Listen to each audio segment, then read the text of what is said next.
মনে হচ্ছে আজকে তাজা রক্ত খেতে পাবো।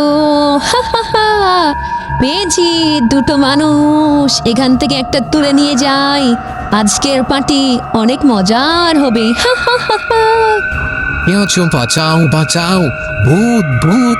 কে আছো? বাঁচাও বাঁচাও, ভূত ভূত! পেতনি বুড়ি এখান থেকে একজনকে তুলে নিয়ে যায় তার তাজা রক্ত খাওয়ার জন্য। এরপরে দেখি কি হয়।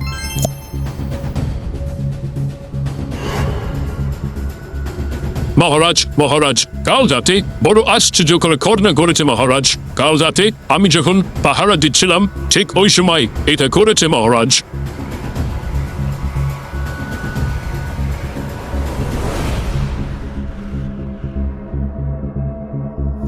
এই কি বলছো প্রহরী?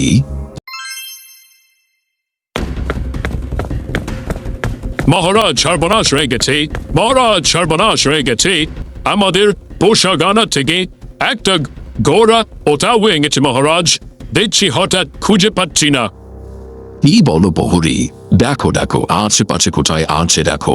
হয়তো খিদার জ্বালায় আশেপাশে কোথাও খাচ্ছে অথবা ঘুরছে। দেখো কোথাও গিয়েছে। না মহারাজ, আমি তো টাঙ্গ করে সব জায়গায় খুঁজলাম, কোথাও পেলাম না মহারাজ। আমাদের জমির শেষগুলোতেও খুঁজে দেখলাম, সেখানেও পেলাম না মহারাজ। প্রহরী পাঠিয়ে খোঁজার চেষ্টা করো। যাও, এই এত ছোট বিষয় নিয়ে আমাকে আর বিরক্ত করবো না। যাও যাও, এখনই প্রহরী পাঠিয়ে খোঁজার চেষ্টা করো। যাও, আর আমাকে বিরক্ত করিও না। প্রহরী রাজাকে খবর দেওয়ার পর সেখান থেকে চলে আসে এবং সেই দিন শেষে রাত্রি আবার নেমে আসে এবং সেই দিন ভূতটি আবার রাজার কসাই ঘরে যায় এবং সেখানে গিয়ে আস্ত একটা হরিণ গিলে নেয় এবং সেই দিন কসাইখানার সমস্ত পশুগুলোকে এক এক করে খেতে থাকে এবং সমস্ত পশুগুলোকে সে খেয়ে ফেলে। মহারাজ, আজ আমাদের অনেক বড় সর্বনাশ হয়ে গেছে মহারাজ। আজ আমাদের অনেক বড় সর্বনাশ হয়ে গেছে। আজ আমাদের কসাই খান থেকে সমস্ত পশুগুলো উধাও হয়ে গেছে মহারাজ। একদম খুঁজে পাচ্ছি না মহারাজ, সমস্ত পশুগুলো উধাও হয়ে গেছে। এই কি বলো প্রহরী? সমস্ত পশুগুলো উদা হয়ে গেছে মানে? একটাও কি নেই? ঘটনা দুটো উদা হয়েছে আমার আজকে কিভাবে? ও হেমন্ত্রী, কি হচ্ছে কি আমার প্রাসাদে? গত আগের রাতেও তো একটা পশু উধাও হয়েছিল, তাহলে আজ সমস্ত পশুগুলো উধাও হলো কিভাবে মন্ত্রী? খোঁজ লাগাও, নিশ্চয়ই এর পেছনে কোনো না কোনো রহস্য আছে। অন্তি, তাড়াতাড়ি খোঁজ লাগাও। সেটা তো আমিও বুঝতে পারছি না মহারাজ। হট করে আমাদের পশুগুলো উধাও হয়ে যাচ্ছে। এর আগেও একটা পশু উধাও হয়েছে, কিন্তু আজকে রাতে তো সমস্ত পশুগুলো উধাও হয়ে গিয়েছে। এত মহা আশ্চর্যকর বিষয় মহারাজ। আমি এখনই এই বিষয়ে তদন্ত করছি মহারাজ। এই ঘটনার পর থেকে রাজ্যের মধ্যে কড়া পাহারাদার লাগিয়ে দেওয়া হয়। রাজ্যের চারিপাশে কড়া নজরদারি করা হয়। পেতনিটা গত রাতে রাজ্যের সমস্ত খাবার শেষ করে দিয়েছে। এবার রাত্রে বের হবে গ্রামের মানুষদের রক্ত খাওয়ার জন্য। ইস, মজাই হচ্ছে। গত রাতের মাংসগুলো অনেক সুস্বাদু রসালো ছিল। যাই, আজকে মানুষের রক্ত খাবো গ্রামে গিয়ে।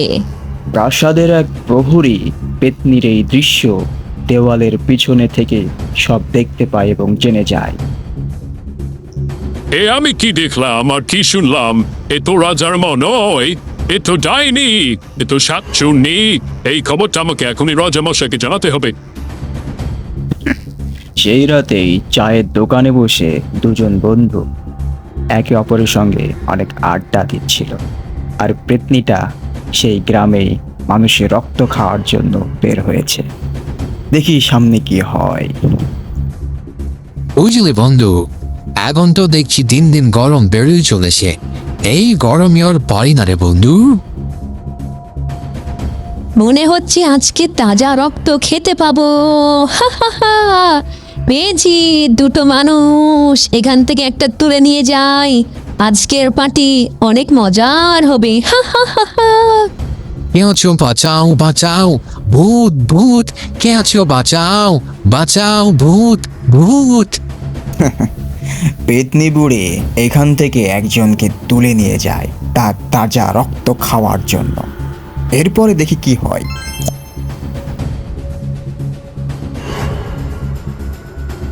মহারাজ মহারাজ, কাল রাতে বড় আশ্চর্যকর ঘটনা ঘটেছে মহারাজ। কাল রাতে আমি যখন পাহারা দিচ্ছিলাম ঠিক ওই সময় এটা করেছে মহারাজ।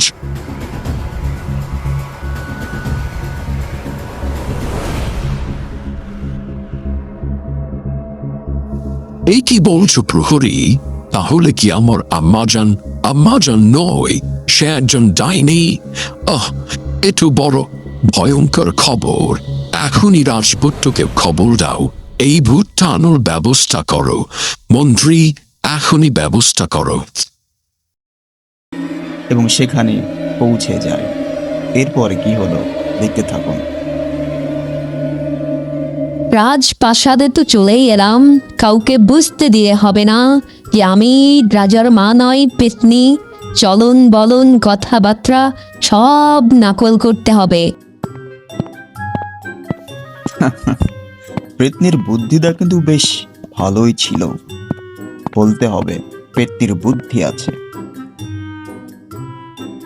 উফ, বাবারে বাবা, সকাল থেকে পেটটা খিদায় কেমন যেন চুচু করছে। কখন জানি রাতটা হবে আর খামার খেতে পাবো। খোদার জ্বালায় পেতনির পেট জ্বলছে।